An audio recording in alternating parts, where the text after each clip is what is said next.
L'ambition d'un tel congrès, c'est de se dire « construisons ensemble la stratégie pour 2030 ».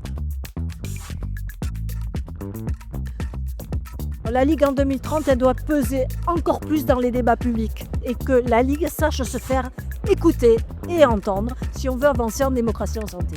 L'époque actuelle est extrêmement spectaculaire sur les avancées cliniques qui sont directement issues de la recherche. Les immunothérapies, les inhibiteurs de points de contrôle, c'est absolument incroyable ce qui se passe depuis 25 ans. Et il faut continuer parce que les innovations ne s'arrêtent pas aujourd'hui. Pour continuer à travailler, nous devons aller vers le sens de la prévention, axer nos actions sur les problématiques de cancer et d'environnement. Pour moi, c'est important de rester mobilisé parce qu'il y a beaucoup de forces contraires qui se présentent. On voudrait faire des économies sur le dos de la maladie. Il faut que la voix de la Ligue soit portée pour que tout ça ne se réalise pas.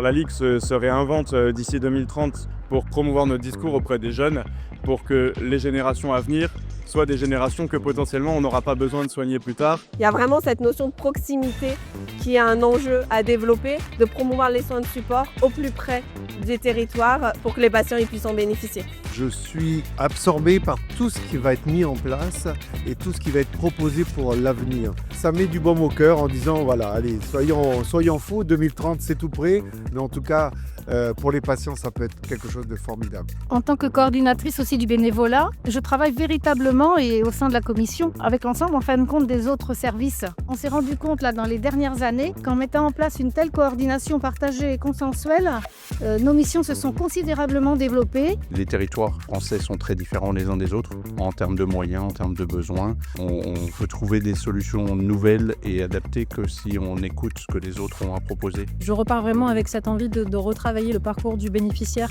de l'accompagner au mieux. Le luxe de la Ligue, c'est qu'on a des bénévoles, on a des personnes qui peuvent écouter, on a le droit et on a le devoir de s'arrêter, de prendre le temps avec le patient et de co-construire avec lui son parcours de retour à une vie normale. La pertinence, c'est de pouvoir, avec les autres comités ultramarins, de réunir, de rassembler nos points communs, nos difficultés et de pouvoir en faire des forces. J'aimerais bien voir plus de synergie, plus de coopération entre les associations, entre les fondations, parce qu'elles sont le socle de notre société.